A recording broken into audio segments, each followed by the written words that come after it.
Siapa sih yang nggak pernah ngopi? Di tengah gaya hidup perkotaan, ngopi bukan lagi sekedar kebutuhan, tetapi sudah jadi kebiasaan. Dari warkop sederhana hingga coffee shop modern, budaya ngopi kini semakin banyak di berbagai kalangan, terutama generasi muda.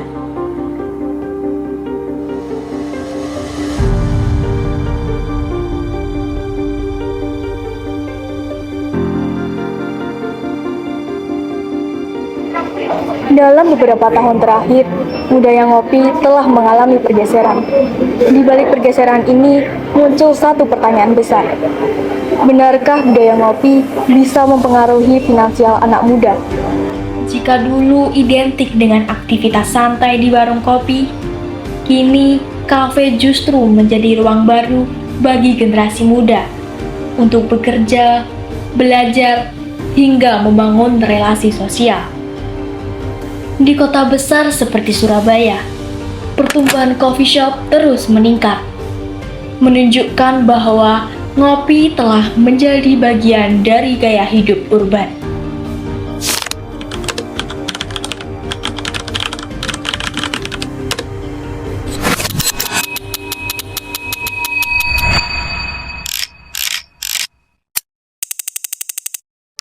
Sebelumnya bisa perkenalkan nama terlebih dahulu dan asalnya dari mana?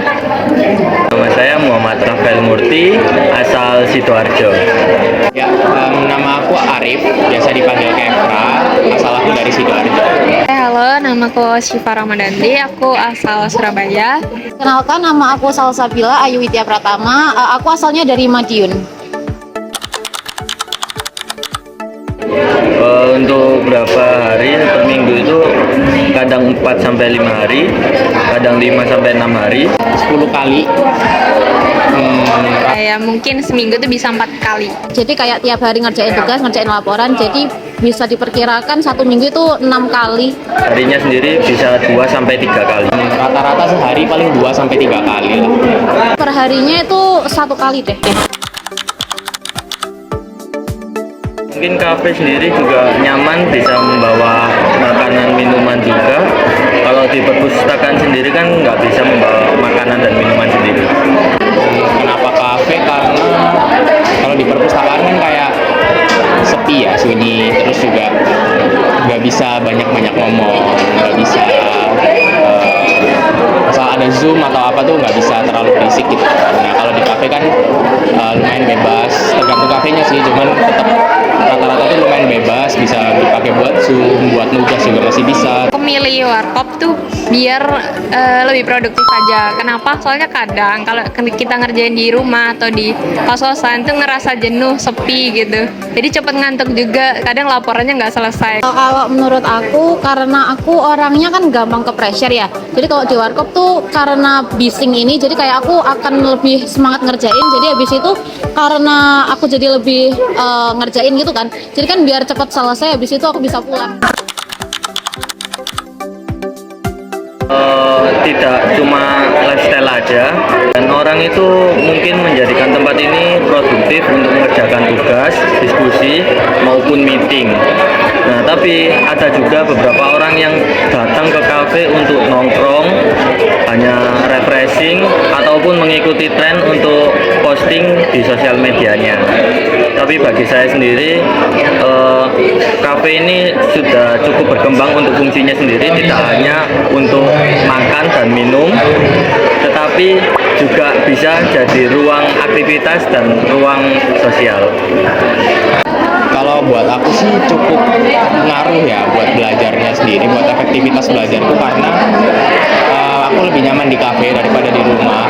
Karena kadang kamarku di rumah berantakan lah atau apalah, jadi kurang nyaman.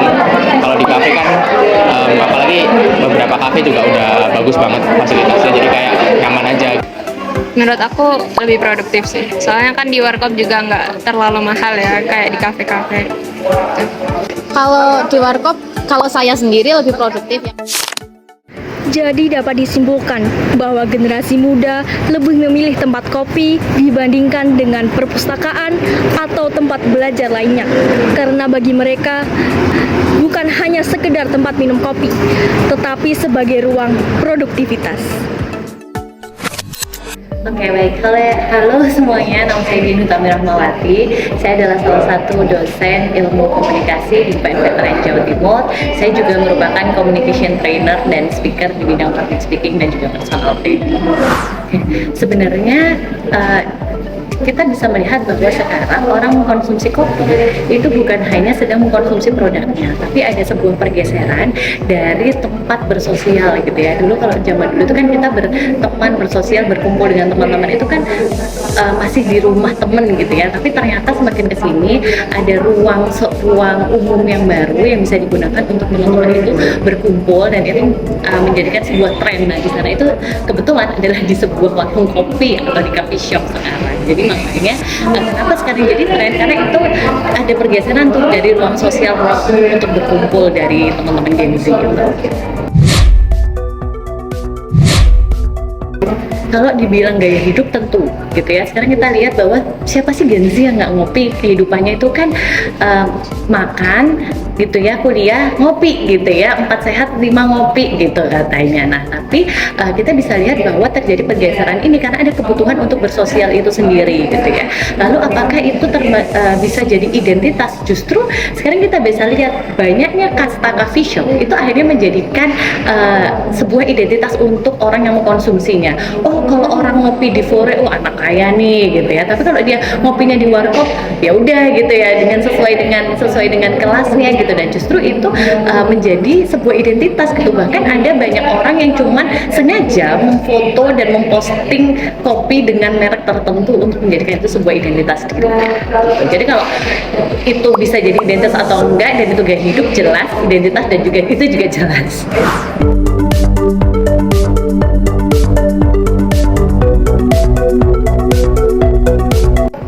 Gitu ya, kebutuhan iya, tapi kebutuhannya bisa jadi anak-anak sekarang itu bukan kebutuhan akan produknya, tapi kebutuhan untuk bersosialnya, kebutuhan untuk bertemu, berkumpul sama teman-temannya gitu ya. Dan ruang sosial itu akhirnya disediakan oleh tempat ngopi, yang mana sekarang nugas bisa di tempat ngopi gitu, yang ngobrol bisa di tempat ngopi, curhat bisa di tempat kopi. Jadi kebutuhannya lebih didasarkan pada kebutuhan untuk bersosialnya, bukan hanya pada konsumsi kopinya. Kebutuhan akan bersosialnya inilah yang sebenarnya dibutuhkan oleh anak-anak zaman sekarang. Sebenarnya itu justru pergeseran itu berawal dari media sosial gitu kan. Zaman sekarang media anak-anak ngopi, kumpul. Coba deh kalian sendiri, ada nggak yang ngopi kumpul sama teman-temannya nggak pakai foto, ya kan? Kayaknya jarang banget. Justru kebutuhan untuk eksis di media sosial terhadap pengakuan kelompok ini tadilah yang menjadikan adanya pergeseran ruang ini tadi, pergeseran kebiasaan yang dulunya itu cukup deh ngumpul main di rumah teman, sekarang harus ngopi, harus di tempat, bahkan ada kata sampai coffee shop instagramable. Nah itu kan akhirnya membentuk sebuah tren baru, kebutuhan baru, dan gaya hidup yang baru. Dalam perspektif sosial, budaya ngopi tidak hanya soal konsumsi, tetapi juga identitas dan gaya hidup generasi muda. Fenomena budaya ngopi di kalangan generasi muda menunjukkan adanya perubahan gaya hidup yang signifikan. Namun di balik kenyamanan tersebut, muncul kritik terhadap gaya hidup ini. Banyak yang menilai bahwa kebiasaan ngopi yang terlalu sering dapat mendorong perilaku konsumtif. Jika satu gelas kopi dihargai sekitar 25 hingga 40 ribu rupiah, lalu dikonsumsi setiap hari, berapa besar pengeluaran yang harus dikeluarkan dalam sebulan? Inilah yang kemudian memunculkan anggapan bahwa generasi muda sulit mencapai kestabilan finansial, bahkan untuk membeli rumah. Nama saya Fian Ahmad Saputra. Saya di sini berperan sebagai dosen program studi manajemen di Universitas Pembangunan Nasional Veteran Jawa Timur.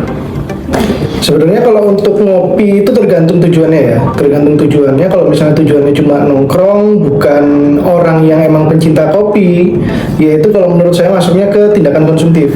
Tapi kalau memang sebagai orang yang suka kopi dan emang butuh kopi untuk kesehariannya, mungkin ya nggak konsumtif, tapi tergantung tempat sama harganya lagi. Oke, kalau untuk generasi muda mungkin ya kalau untuk di istilah sekarang kita bakal menyebutnya itu nanti bisa menyebabkan kantung kering. Misal kita melihat mahasiswa yang masih hidup dengan penghasilan dari orang tua, itu bakal berpengaruh banget. Nah, bukan berarti menutup kemungkinan kalau misalnya mereka udah kerja juga itu nggak akan berpengaruh. Justru kalau orang yang sudah bekerja itu bakal lebih berpengaruh lagi. Karena kenapa? Kalau misalnya mereka kehabisan uang, ya mereka nggak ada penghasilan lagi. Kalau dari saya, sarannya ya kita harus milih-milih lagi, milah-milah. Perlu apa enggak, tempatnya worth it apa enggak, terus rasanya juga worth it apa enggak. Jadi kalau misalkan mau nurutin lifestyle, ya kita harus mempertimbangkan itu. Karena kenapa? Karena ya nggak menutup kemungkinan kalau misalnya apalagi untuk mahasiswa ya, untuk mahasiswa itu kalian kalau lulus biasanya itu nggak menutup kemungkinan kalian akan nganggur dulu. Nah, di periode nganggur itu kalau misalnya kalian nggak saving dari sekarang ya kalian bakal bingung, apalagi untuk anak-anak yang ngerantau.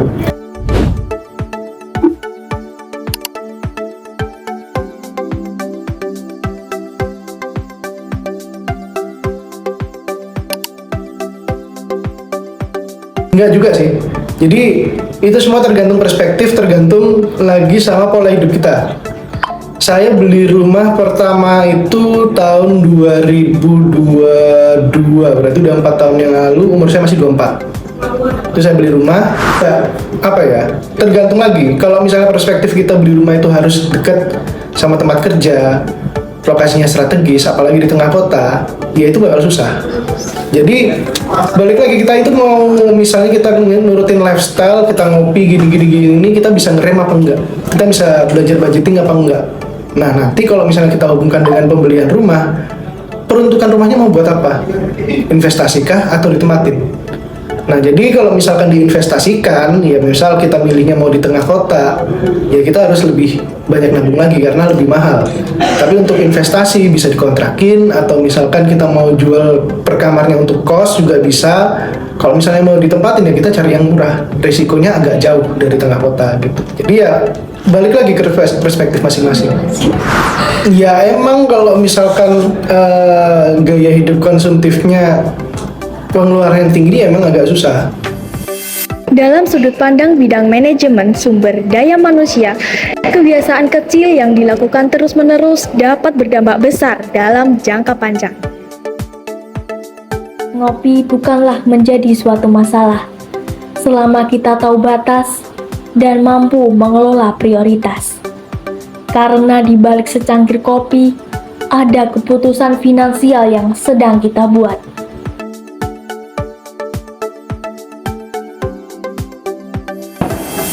Pada akhirnya, pilihan tetap ada di tangan masing-masing.